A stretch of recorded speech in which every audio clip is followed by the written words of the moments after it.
بسم اللہ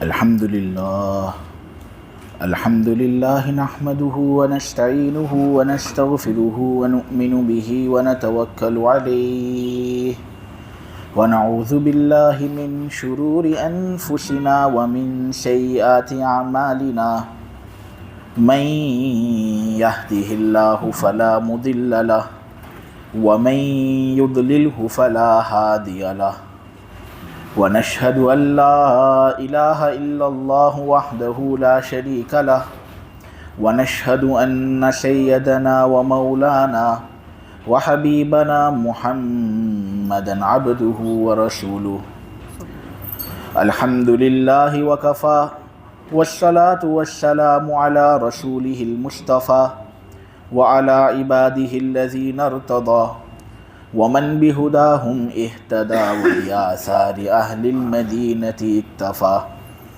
أعوذ بالله من الشيطان الرجيم بسم الله الرحمن الرحيم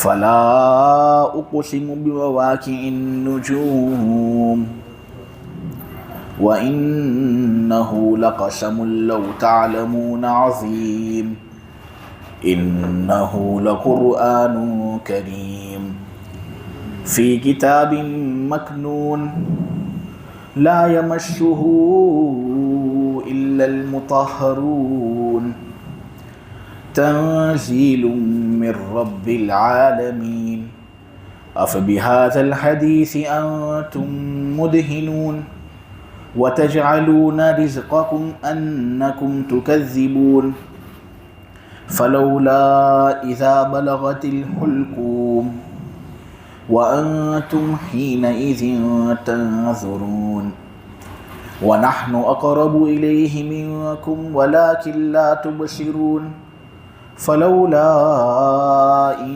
كنتم غير مدينين ترجعونها إن كنتم صادقين فأما إن كان من المقربين فروح وريحان وجنة نعيم وأما إن كان من أصحاب اليمين فسلام لك من أصحاب اليمين وأما إن كان من المكذبين الضالين فنزل من حميم وتصلية جحيم إن هذا لهو حق اليقين فسبح باسم ربك العظيم.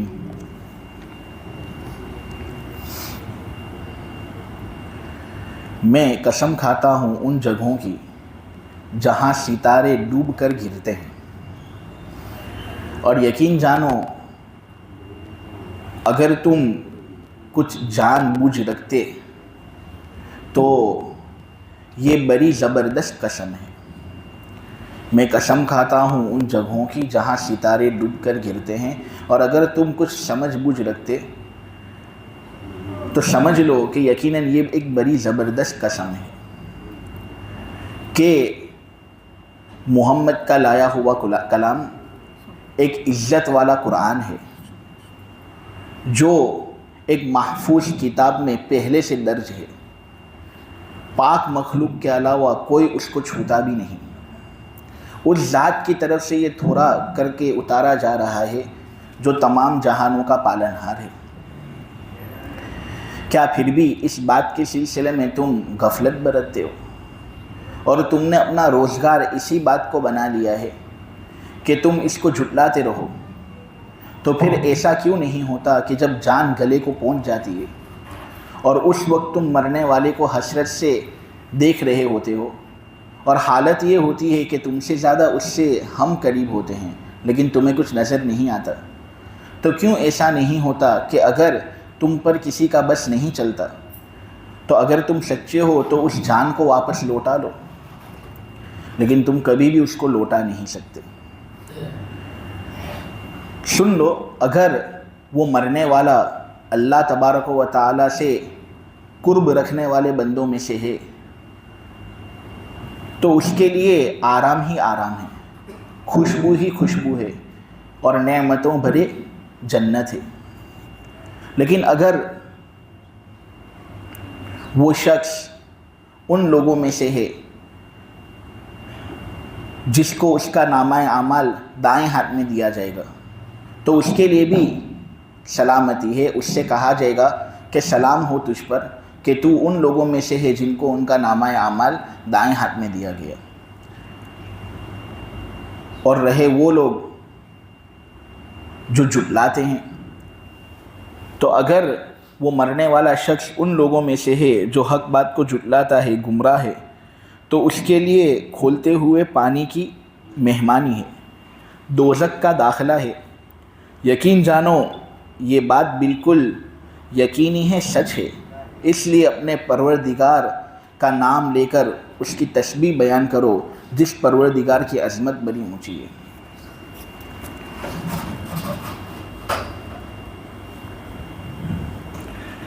جو گنے چنے لوگ یہ تفسیر سننا چاہتے ہیں وہ قریب آ جائیں، قریب آؤ گے تو برکتیں انشاءاللہ نازل ہوں گی۔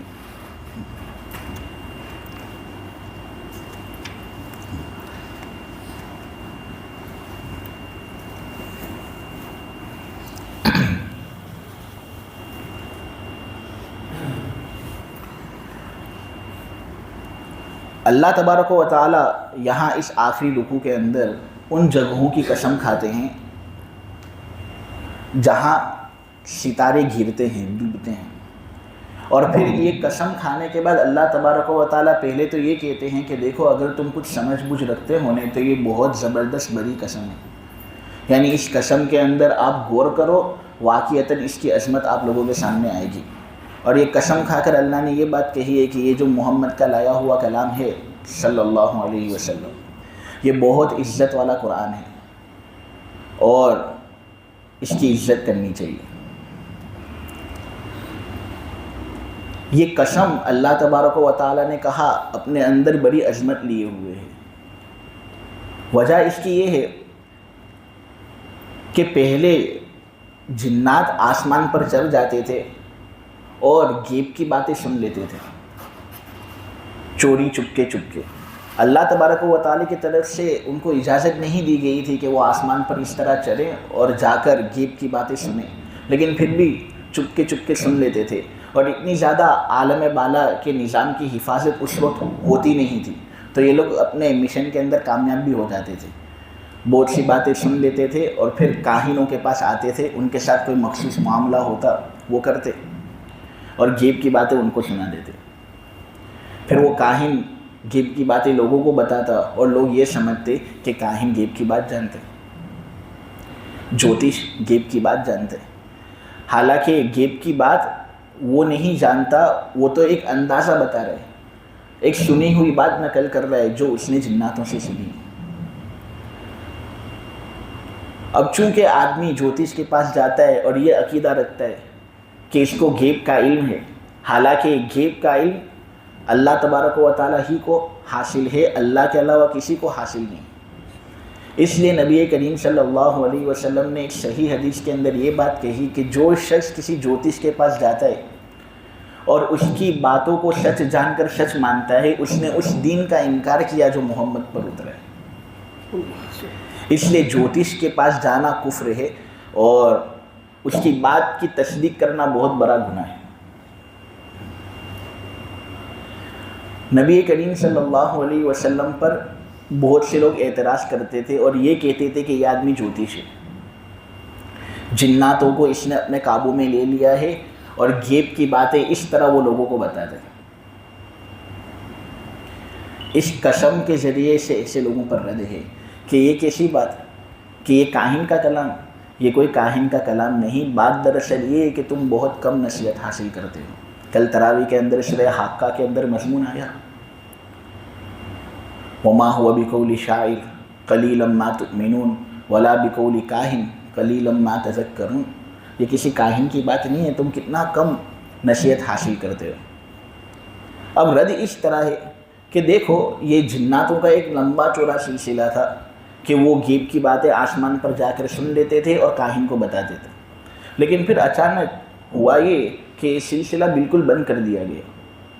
جنات اب اوپر چڑھتے تھے آسمان کی کوئی بات سننے کے لیے، غیب کی کوئی بات سننے کے لیے، فرشتے آپس میں مذاکرہ کرتے تو ان کی بات سننے کے لیے تو شہاب ثاقب کے گولے کے ذریعے سے ان پر مستقل فائرنگ ہوتی اور ان کو مارا جاتا، نیچے گرا دیا جاتا، بھگایا جاتا۔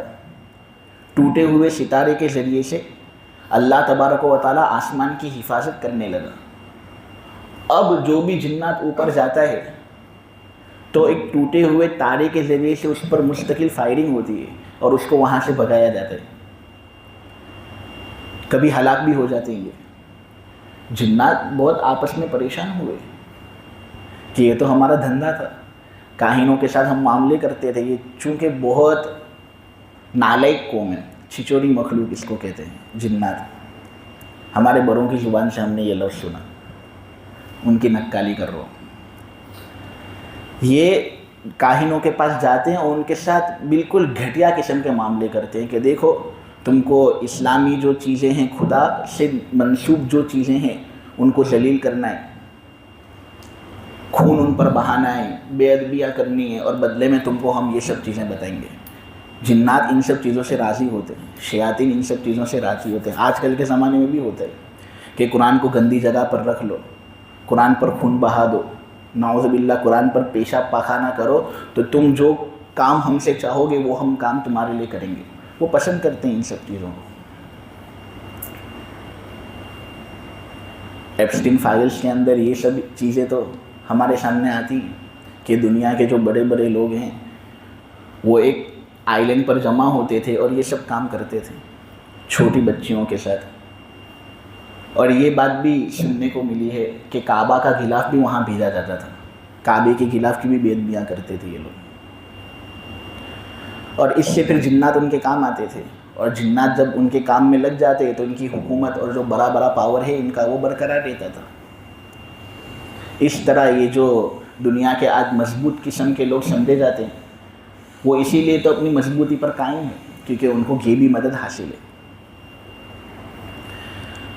خیر یہ تو ان کی سب چال بازیاں اور تدبیریں ہیں، یہ اپنی تدبیروں کے اندر لگے ہوئے ہیں، اللہ اپنی تدبیر میں لگا ہوا ہے، اور سب سے بہتر تدبیر کرنے والا اللہ ہے۔ اللہ ہر ایک کو اس کے پاپ کا بدلہ دے گا۔ جنات آسمان پر جاتے تھے غیب کی باتیں سننے کے لیے، لیکن پھر ٹوٹے ہوئے ستاروں کے ذریعے سے ان کو اس کام سے روکا گیا۔ انہوں نے بہت تحقیق کی، زمین کا چھپا چھپا چھان مارا کہ ایسا تو کیا ہوا ہے کہ جس کی وجہ سے اب ہم آسمان کی طرف آگے بڑھ ہی نہیں سکتے، نظام سن ہی نہیں سکتے، ضرور کچھ نہ کچھ تو ہوا ہی ہے۔ اور تحقیق کی تو ان کو نبی کریم صلی اللہ علیہ وسلم ملے۔ ایک رات نبی کریم صلی اللہ علیہ وسلم قرآن کی تلاوت کر رہے تھے، اور نبی کریم صلی اللہ علیہ وسلم کی اپنی ایک اونچی آواز تھی، زبردست آواز۔ جناتوں نے جب وہ کلام سنا اور حضور کا قرآن جناتوں کے دل کے اندر آیا تو جناتوں نے آپس میں ایک دوسرے سے یہ بات کہی کہ ضرور یہی ہے وہ چیز جس کی وجہ سے اب ہم آسمان پر جا نہیں سکتے، غیب کی باتیں سن نہیں سکتے۔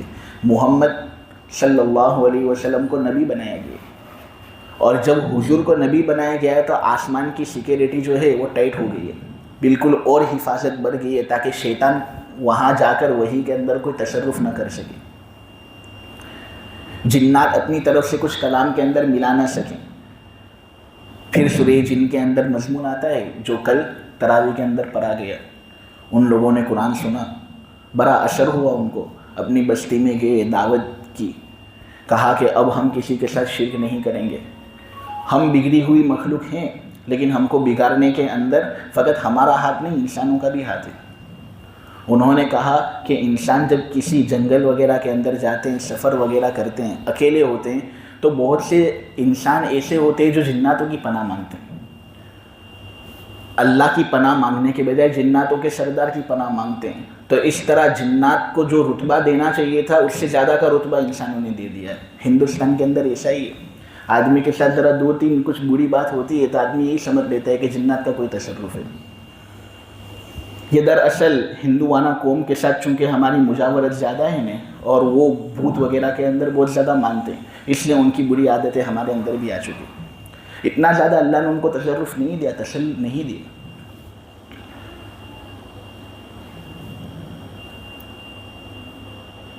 جب نبی کریم صلی اللہ علیہ وسلم کی یہ سب باتیں جناتوں نے اپنی قوم کو پہنچائی تو بہت سے جنات مسلمان ہوئے۔ اس سے یہ بات معلوم ہوئی کہ اللہ تبارک و تعالی نے 3 عقل والی مخلوق پیدا کی ہیں۔ نمبر 1 انسان، نمبر 2 فرشتے، اور نمبر 3 جنات۔ فرشتے نور سے بنائے ہوئے ہیں، انسان مٹی سے بنا ہے، اور جنات آگ کے شعلے اور آگ کی لپٹ سے بنی ہیں۔ خیر اور شر دونوں مادے برابر اگر کسی مخلوق کے اندر ہے تو وہ انسان خیر بھی کرتا ہے، شر بھی کرتا ہے۔ خیر کا مادہ اللہ نے اگر کسی مخلوق کے اندر 100% رکھا ہے تو وہ فرشتے، وہ کبھی اللہ کی نافرمانی کر ہی نہیں سکتے۔ اور شر کا مادہ خیر کے مادے پر اللہ نے اگر کسی مخلوق کے اندر غالب رکھا ہے کہ وہ زیادہ شر کرتے ہیں، خیر کم کرتے ہیں، لیکن خیر کا مادہ بھی ہے ان میں، وہ جنات۔ جنات دراصل جیم نون سے نکلا ہے۔ جیم نون کا مطلب ہوتا ہے پوشیدہ ہونا۔ ہم چونکہ ان کو دیکھ نہیں سکتے، یہ اپنی الگ الگ شکلوں اور صورتوں کے اندر ہوتے ہیں، اس لیے ہم ان کو جنات کہتے ہیں۔ جیسے جنت، جنت بھی جیم نون کے مادے سے، کیونکہ ہم جنت کو دیکھ نہیں سکتے، یہ پوشیدہ ہے ابھی۔ اسی طرح اگر کوئی آدمی پاگل ہو جاتا ہے تو کہتے ہیں جنون ہے، اس پر جیم نون کا مادہ ہے۔ جنون چونکہ ہم کو دکھتا نہیں، ایک اندر ہی اندر چیز ہوتی ہے، اس لیے جنون۔ تو جنات اسی مادے سے ہے، اسی لیے بہت سے عرب فرشتوں کو بھی جنات کہتے ہیں، کیونکہ وہ بھی ہمیں نظر نہیں آتے ہیں، حالانکہ فرشتے الگ ہوتے ہیں، جنات الگ ہوتے ہیں۔ اللہ تبارک و تعالیٰ نے یہاں پر قسم کھائی ان جگہوں کی جہاں ستارے ٹوٹ کر گرتے ہیں۔ اللہ دراصل اس قسم سے یہ کہنا چاہتا ہے کہ اب کوئی جنات آسمان کی خبر سن نہیں سکتا، آسمان پر جو خبریں آتی ہیں ان کے اندر کوئی تصرف کر نہیں سکتا، تو لہٰذا کاہن کو وہ انفارمیشن پہنچا نہیں سکیں گے۔ اور قرآن تو ایک ایسا کلام ہے جس کے اندر تو کوئی غلطی نہیں، بالکل غیبی کلام ہے یہ۔ اب جب کسی جنات نے اس کو سنا نہیں ہے، کسی کاہن تک اس کو پہنچایا نہیں ہے، آسمان کی سیکیورٹی اتنی زیادہ ٹائٹ ہو گئی ہے، تو محمد کاہن ہوا کس طرح؟ محمد نے یہ کلام پیش کیا، اب یہ کلام کہانت کا نتیجہ تو ہو نہیں سکتا، کیونکہ جنات اپنا کام ہی کر نہیں سکتے۔ تو یہ ایک عزت والا قرآن اور اللہ کی طرف سے لایا ہوا کلام ہے یا نہیں؟ پھر اس سلسلے میں کیوں شک کر رہے؟ یہ قسم کھانے کا اللہ تبارک و تعالیٰ نے نتیجہ اخذ کیا۔ عطا ابن ابی رباح کچھ الگ کہتے ہیں، وہ کہتے ہیں یہاں بمواقع ان نجوم سے مراد ستاروں کی جگہیں ہیں، منزلیں، ان کا مدار، کہ آپ دیکھو کہ ہر ستارہ جو آسمان کے اندر ہے، ہر سیارہ جو اپنے آسمان کے اندر ہے، وہ اپنے محور کے اندر گھومتا ہے، اپنی ایک مستقل اوربٹ میں ہے، وہ اپنا ٹھکانہ وہ پار کرتا ہے۔ اور یہ نظام آدم علیہ السلام کے زمانے سے چل رہا ہے، لیکن کبھی بھی ایک موقع پر ایسا سننے میں آیا نہیں کہ ایک ستارہ کسی دوسرے ستارے سے ٹکرایا ہو، قوت کشش کے اندر کچھ کمی ہوئی ہو، گریویٹی کے اندر کچھ کمی ہوئی ہو کہ کسی دوسرے سیارے سے اس نے ٹکر کھا لی ہو۔ نہیں، ہر ستارہ اور ہر سیارہ اپنے محور کے اندر ہی گھوم رہا ہے، کل فی فلک یسبحون۔ ہر چیز اپنے دائرے میں اللہ تبارک و تعالیٰ کی فرما برداری کر رہی ہے، اللہ کی تسبیح بیان کر رہی ہے، اس نظام میں کبھی خلل نہیں ہوتا۔ یہ جو آیت میں نے پڑھی نا کل فی فلک، خود اس کے اندر بھی آگے پیچھے سے کوئی خلل نہیں ہے۔ کل فی فلک جو لفظ ہے نا، قرآن کا لفظ ہے، اس کو انگلش میں پیلنڈروم کہتے ہیں۔ اس کو ہم شروع سے پڑھیں گے تو وہی الفاظ آتے ہیں جو الفاظ پیچھے سے پڑھنے میں آتے ہیں، ریس کار کی طرح۔ ریس کار کے اندر RACECAR شروع سے اس طرح الفاظ آتے ہیں، آپ پیچھے سے بھی کرو تو وہی الفاظ آئیں گے، RACECAR۔ کل فی فلک میں بھی یہی ہے، کاف لام فا یا فا لام کاف، آخر سے شروع کرو تو وہی کاف لام فا یا فا لام کاف۔ اللہ تبارک و تعالیٰ اس آیت کے اندر یہ بات بتانا چاہتے ہیں کہ شروع سے پڑھو، آخر سے پڑھو، سب چیزیں ایک دائرے میں ہیں یا نہیں؟ دائرے کے اندر خلل نہیں. اسی طرح جتنی بھی چیزیں اور جتنے بھی سیارے آسمان میں ہیں وہ ایک مستحکم نظام اور ایک دائرے میں. 1500 سال پہلے اللہ نے یہ سب باتیں چھپی ہوئی انداز کے اندر ہمارے سامنے بیان فرمائی. اسی لیے ہم بڑے یقین کے ساتھ اور دعوے کے ساتھ کہتے ہیں کہ قرآن اللہ کا ہی کلام ہے, نہ یہ شعر شاعری ہے, کیونکہ شعر شاعری ہوتی تو 1500 سال ہو گئے. جس طرح دیگر شعر شاعری ختم ہوئی اس طرح یہ بھی ختم ہو جاتا, لیکن یہ تو ختم ہوا نہیں. اور ایک ساتھ اتنی سب انوکھی باتیں ایک کتاب کے اندر جمع ہو جائیں, اور یہ سلسلہ 1500 سال سے چل رہا ہے. دشمن اس کو مٹانے کے لیے تلوار اٹھاتے ہیں لیکن قلم اٹھا نہیں سکتے, تو ضروری اللہ کا کلام ہے. اللہ نے تو کہہ دیا انہیں کہ اگر تم کو اس کلام کے سلسلے میں ذرہ برابر شک ہے تو ایک قلم اٹھا لو, ایک صورت اس کے جیسی لکھ کر لاؤ. انا اعطیناک الکوثر فصلی لربک وانحر ان شانئک هو الابتر. یہ صورت بھی صحیح. فاتوا بسورۃ من مثلہ وادعوا شہداءکم, لے آؤ عرب لوگوں کو بلاؤ اگر تم اس صورت میں سچے ہو. تلوار اٹھانے کے لیے لوگ تیار ہو جائیں گے, مارم ماری کریں گے, لیکن ایک قلم اٹھا نہیں سکتے. یہ دلیل ہے اس بات پر کہ ہمارا کلام جو ہے جو ہمارے سامنے یہ اللہ کا بھی نہیں کلام ہے. اللہ نے یہ کلام نبی کریم صلی اللہ علیہ وسلم پر اتارا ہے. جب اللہ کا یہ کلام ہے اور اللہ کی طرف اس کلام کی نسبت ہوئی تو ہمیں اس کی عزت کرنی چاہیے. یعنی انہ لقرآن کریم. ستارے جس طرح ایک مستحکم نظام کے اندر ہیں اس نظام سے یہ بالکل ہٹتے نہیں ہیں, اسی طرح یہ قرآن اپنے مضامین کے اعتبار سے بالکل مضبوط ہے, بے خلل ہے, اس کے اندر کوئی غلطی نکال ہی نہیں سکتا.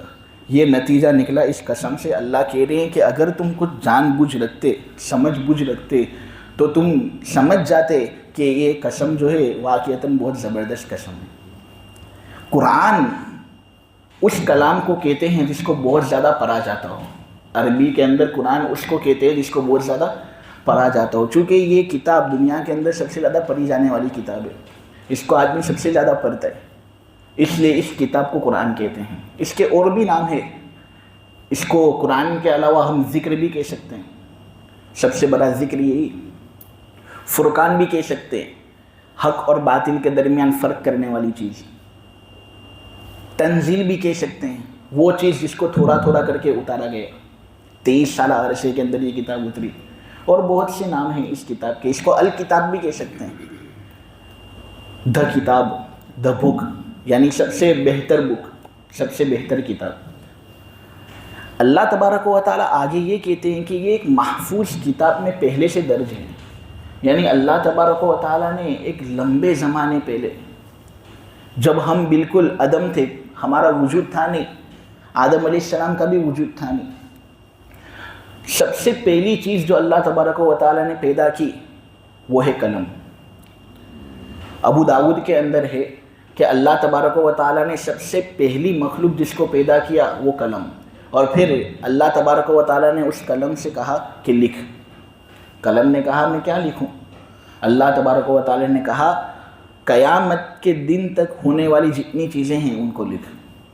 ترمذی کی روایت کے اندر ہے کہ ہمیشہ ہمیشہ تک ہونے والی جو چیزیں ہیں ان کو لکھ. تو قلم نے لکھنا شروع کر دیا.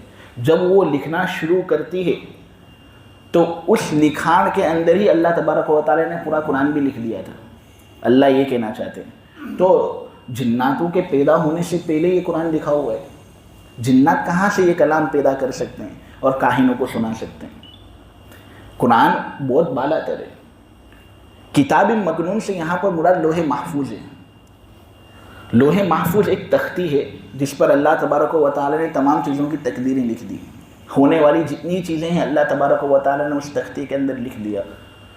لہٰذا اب دنیا کے اندر جو کچھ بھی ہو رہا ہے, چھوٹی سی چھوٹی چیز, بڑی سی بڑی چیز, وہ اللہ کی لکھان کے مطابق ہو رہا ہے. اب کیوں ایسا؟ یہ کیوں ضروری تھا؟ تو ایک خدا ہونے کے لیے یہ چیز بہت ضروری ہے. ورنہ اگر زید عمرو کو قتل کر دے اور یہ اللہ کے ارادے کے بغیر ہو, اللہ کا اس پر کچھ پاور نہ ہو, تو پھر وہ خدا بن نہیں سکتا. خدا بننے کے لیے ضروری ہے یہ کہ اس کا پاور ہر چیز پر ہو. چیز ہو اس سے پہلے بھی اس کو معلوم ہو کیا ہونے والا ہے. یہ تقدیر. لیکن اس صورت میں ہمیں بہت زیادہ غور نہیں کرنا چاہیے کیونکہ ہماری عقلیں بڑی ناقص ہیں. اللہ تبارک و تعالیٰ بہت قادر ہے. ہم اللہ تبارک و تعالیٰ کی صفات کو نہیں سمجھ سکتے. اس لیے نبی کریم صلی اللہ علیہ وسلم نے ہم کو تقدیر کے مسئلے کے اندر غور کرنے سے روکا۔ لوح محفوظ کے بارے میں حضرت شاہ عبدالعزیز صاحب اپنی تفسیر کے اندر یہ لکھتے ہیں کہ مشرق سے مغرب تک، آسمان سے زمین تک یہ لمبی اور چوڑی ہے۔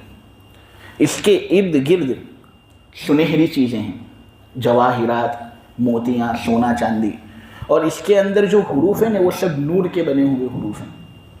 تفسیر ابن کثیر کے اندر حضرت عبداللہ ابن عباس کا قول منقول ہے کہ یہ یاقوت، سرخ یاقوت جو ہوتا ہے، روبی، اس کے صفحات سے بنی ہوئی ایک تختی ہے، اور یہ تختی سفید موتی سے بنی ہے، یعنی یہ تختی سفید موتی سے بنی ہے، ہیرا موتی، اور اس کے جو صفحات ہیں وہ سرخ یاقوت کے ہیں۔ جو قلم استعمال کیا گیا اس میں کوئی چیز لکھنے کے لیے وہ بھی نور کا، اور جو لکھان اس میں ہوئی وہ بھی نورانی ہوئی ہے۔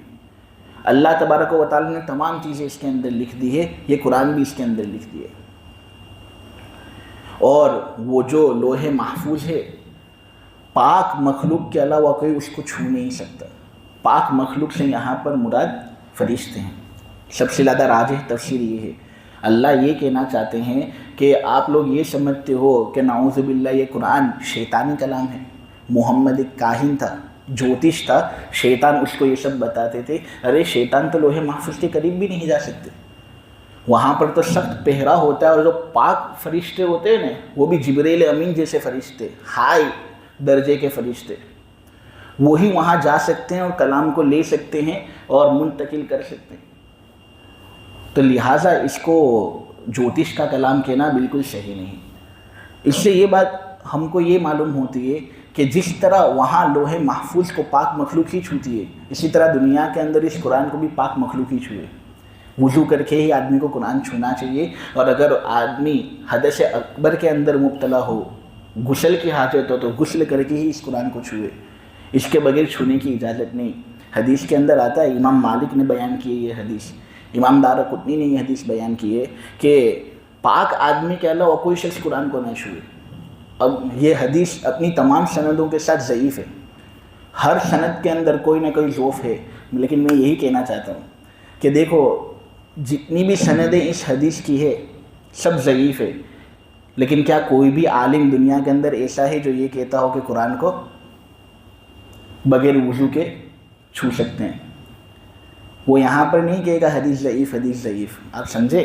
یعنی بہت سی ضعیف حدیثیں ایسی ہوتی ہے کہ احکام ان سے ثابت ہوتے ہیں۔ تو جب ضعیف حدیث سے احکام ثابت ہوتے ہیں تو دو تین فضائل اگر ضعیف حدیث سے بیان کر دیے تو اس میں کیوں اشکال ہوتا ہے لوگوں کو؟ لوگ کیا سمجھتے ہیں ضعیف حدیث اوہو موضوع، اس کو ڈکلائن کر دو۔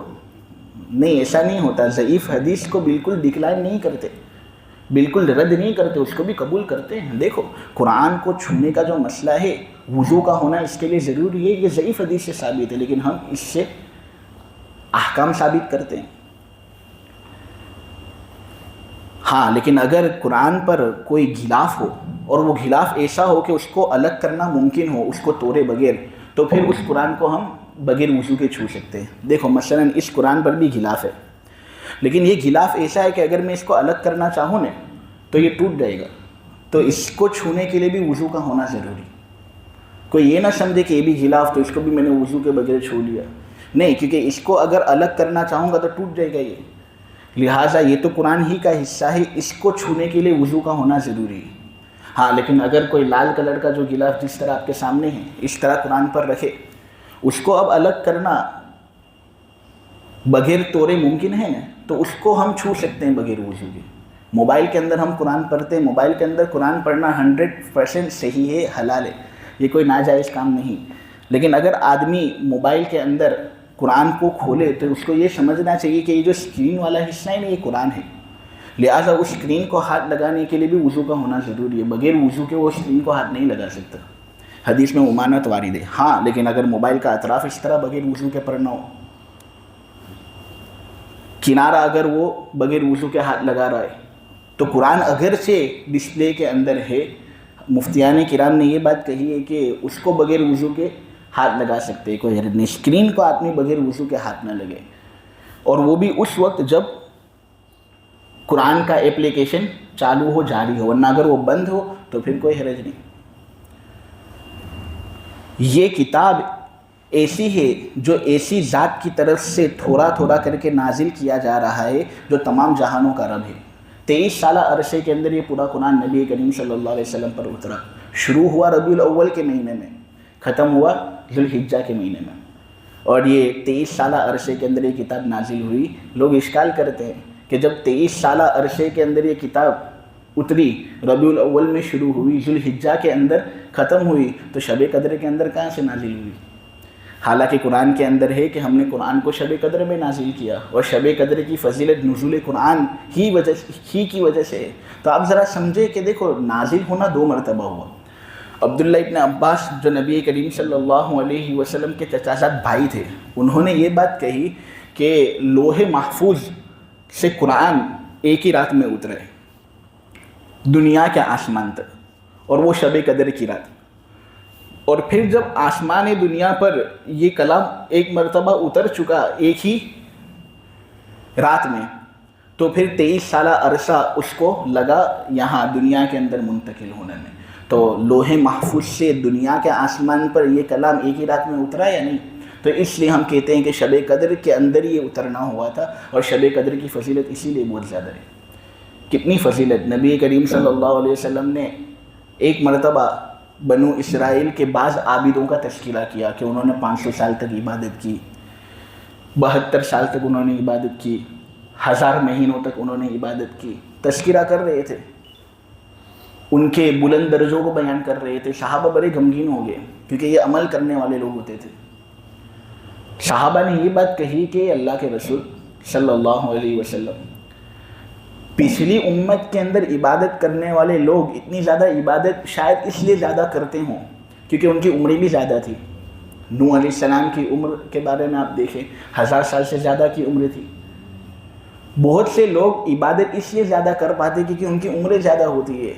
ہماری عمر تو بہت محدود ہے، ہم 60-70 سال کی عمر جیتے ہیں، بڑی کم اور محدود عمر ہے ہماری۔ ہم وہ درجہ کس طرح پا سکتے ہیں؟ تو نبی کریم صلی اللہ علیہ وسلم بھی بڑی فکر کے اندر لگے کہ شب قدر نازل ہوئی، جس میں اللہ کے رسول صلی اللہ علیہ وسلم کو یہ بات بتائی گئی کہ ایک رات ایک سال میں اس طرح آتی ہے جو 1000 مہینوں سے بھی زیادہ بہتر ہے۔ 1000 مہینوں کا آدمی حساب لگائے تو 83 سال 4 ماہ ہوتے ہیں، 83 years 4 months، اتنا تقریباً حساب ہوتا ہے۔ لیکن ان لوگ کو یہ معلوم نہیں کہ عرب لوگ 1000 جو بولتے تھے وہ زیادتی بتلانے کے لیے بولتے تھے،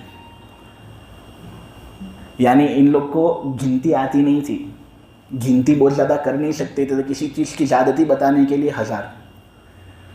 شب قدر 1000 مہینوں سے بہتر یہ زیادتی بتلائی جا رہی ہے۔ اللہ جانے یہ رات کتنی زیادہ فضیلت ہے، کتنی زیادہ افضل ہے یہ رات، ہم نہیں کہہ سکتے۔ کوئی رات اتنی زیادہ افضل نہیں ہوگی جتنی زیادہ افضل یہ شب قدر کی رات۔ قدر کا مطلب ہوتا ہے تقدیر کی رات ہے۔ اس رات میں اللہ تبارک و تعالیٰ ڈھیر سارے فرشتے بھیجتے ہیں جو تقدیر کے احکام نازل کرتے ہیں۔ جبریل امین جو عامةً دنیا میں آتے ہی نہیں، کب آتے تھے وہ؟ جب پیغمبر ہوتے تھے تب میسیج پہنچانے کے لیے، وہ بھی آتے ہیں اس رات کو، اور عبادت کرنے والوں کے لیے دعا کرتے، عبادتوں کے اندر مشغول ہونے والوں کے لیے استغفار کرتے ہیں۔ اتنی افضل رات۔ اس کے اندر اب آدمی پوری رات عبادت کرے یہ بھی ضروری نہیں۔ شریعت بڑی آسان ہے، بہت سہل ہے۔ عبداللہ ابن عامر ابن ربیعہ نبی کریم صلی اللہ علیہ وسلم کے حوالے سے نقل کرتے ہیں، قرطبی کے اندر یہ ارشاد ہے کہ اگر کسی نے مغرب کی نماز جماعت کے ساتھ، عشاء کی نماز جماعت کے ساتھ پڑھ لی نے، اس رات کی فضیلت اس کو حاصل ہوگی، کافی ہے یہ۔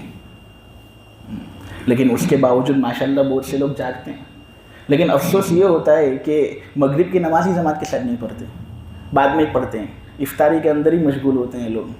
یہ تو پڑھ لے کم سے کم، یہ جو طاق رہتے ہیں مغرب کی نماز جماعت کے ساتھ پڑھ لے، عشاء کی نماز جماعت کے ساتھ پڑھ لے، فضیلت حاصل ہوگی۔ لیکن اگر ہم افطاری کے اندر مشغول رہتے ہیں، انہیں پڑھتے ہی نہیں ہیں، تو پھر کہاں سے یہ فضیلت حاصل ہوگی؟ نبی کریم صلی اللہ علیہ وسلم نے کہا ہے کہ میں ان لوگوں کا گھر جلا دوں اپنے ہاتھوں سے، نوجوانوں کو لے جا کر جو گھر کے اندر نماز پڑھتے ہیں۔ اسی لیے جماعت بہت زبردست چیز ہے، بہت اونچی چیز ہے، واجب کے قریب جماعت کے ساتھ نماز پڑھنا۔ تو آدمی رمضان کے مہینے کے اندر خصوصی طور پر جماعت کا خاص خیال رکھے، قرآن سے اس رات کے اندر رشتہ جوڑے، قرآن کی تلاوت زیادہ ہو، تہجد کے اندر آدمی قرآن پڑھے، جو صورتیں اس کو یاد ہو یاد لے کر قرآن پڑھے۔ ایک بات آپ سمجھ لیجئے، نبی کریم صلی اللہ علیہ وسلم نے کبھی دیکھ کر قرآن نہیں پڑھا، حضور نے ہمیشہ زبانی ہی قرآن پڑھا ہے۔ حضور کی عادت ہی یہ تھی کہ زبانی قرآن پڑھتے تھے، اس لیے اگر ہمیں کوئی چیز زبانی یاد ہو قرآن کی، ہم اس کو زبانی پڑھیں۔ نماز کے اندر ہم پڑھیں، اتنا پڑھیں کہ پیر ہمارے دکھ جائیں۔ اللہ تبارک و تعالی ہم پر رحم کرے گا اور اللہ تبارک و تعالی ہمارے دل کو صاف کرے گا۔ نبی کریم صلی اللہ علیہ وسلم نے یہ بات کہی کہ جو رمضان کا آخری عشرہ ہے نا، اس کے اندر یہ رات آتی ہے، حضرت عائشہ کے حوالے سے منقول ہے۔ اور بہت سے صحابہ ایسے ہیں کہ تعجب ہوتا ہے، ابی ابن کعب جیسے بڑے بڑے صحابی، وہ تو یقین کے ساتھ کہتے کہ 27ویں شب کو ہی لیلۃ القدر ہے۔ ابی ابن کعب بڑے یقین کے ساتھ کہتے تھے 27ویں شب کو لیلۃ القدر۔